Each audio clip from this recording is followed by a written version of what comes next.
Welcome to the video. Today I'll be covering the HMT Olympic, which has just been added to SharkBite 2. This is the most expensive boat ever added to the game, coming in at 130,000 teeth. It's also limited and will likely go off sale in a month or two, although no date is confirmed. I'm extremely happy with this boat. It has many unique features which make it very different from the Titanic and Britannic. I'm excited to share these, so without further ado, let's get started.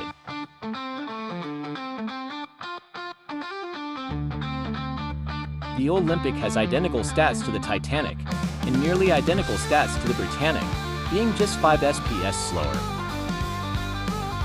The three sisters are tied for the prestigious title of largest ship in the game, with their dimensions being identical. She has a top speed of 130 SPS, and quite poor handling, which is typical of large ships. Look how tiny this frigate warship looks next to her. The Olympic has incredible durability thanks to her size, and is very difficult to take down. Now that we've covered the stats, let's move on to what's probably the most exciting feature.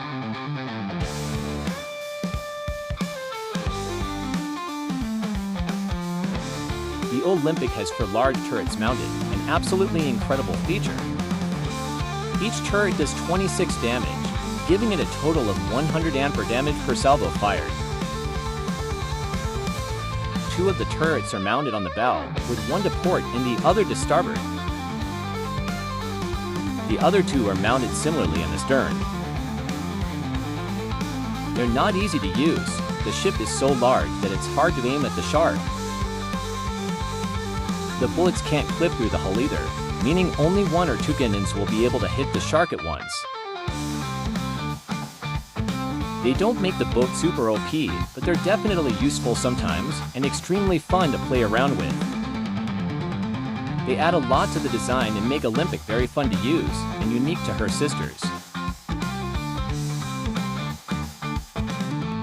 Now let's talk about the beautiful design of this ship, and some other unique features.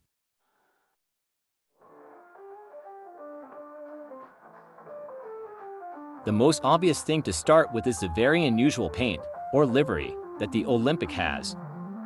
This is actually a type of camouflage which was used in World War I, called dazzle camouflage. It doesn't look particularly camouflaged. If anything, this paint makes the ship stand out even more. This wasn't meant to hide ships from being seen, however. It was instead used to mask the speed and distance of a ship, as well as the direction she was heading. This style of camouflage was developed because there was no way for the Allied navies to conceal their ships effectively in all weather, as the color of the sky and ocean constantly changed. It was especially effective against torpedo attacks from submarines, as a torpedo needs to be fired on a path to intercept due to the range it's fired from and its slow speed compared to bullets. Enough about the paint. Let's move on to other features. Like the Britannic and Titanic, the Olympic also has a grand staircase. The number 2810 is written on her front, and this is a number assigned to her during the war. Here's a better look at the forward turrets.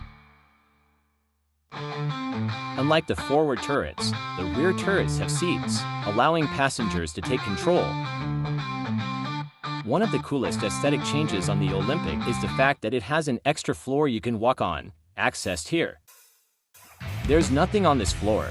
It just provides far more space to explore and hide from the shark.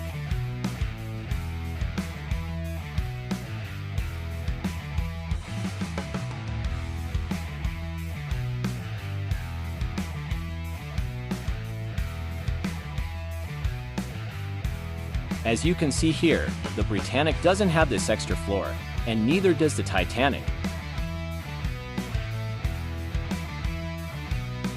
The final big difference between Olympic and her sisters is that Olympic doesn't have a rope attached to her mast. This is a great change, as the rope on Britannic and Titanic causes them to fling a lot when attacked by the shark, which is annoying both for the shark and the driver.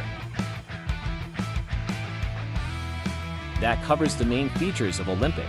Overall, while it looks similar to the Titanic and Britannic, It has many defining features that cause it to stand out, both literally and figuratively.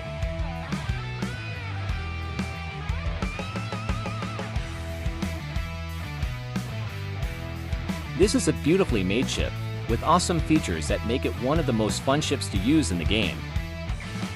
I would recommend saving for this behemoth while you can. It's my favorite to use of the Three Sisters thanks to its turrets and overall awesome design. Overall, I'm extremely happy with this boat, and hope as many of you as possible can get it. I'm no expert when it comes to trading, but being the most expensive boat ever, having turrets, and being absolutely massive will likely cause its value to skyrocket in the trade hub, so get it while it's available. I won't sugarcoat it. If you're running low on teeth now, it will take a lot of hours to save up enough to buy it, and if you're a new or casual player it will be especially challenging. Make sure to keep in mind how much work it will be if you decide to grind for this ship.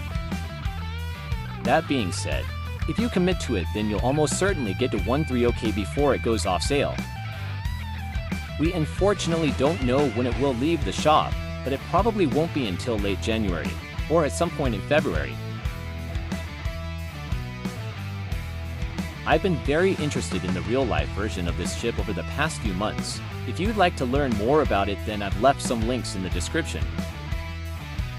It's overshadowed by the tragic sinking of the Titanic, but Olympic's done some incredible things, such as ramming and sinking a German submarine.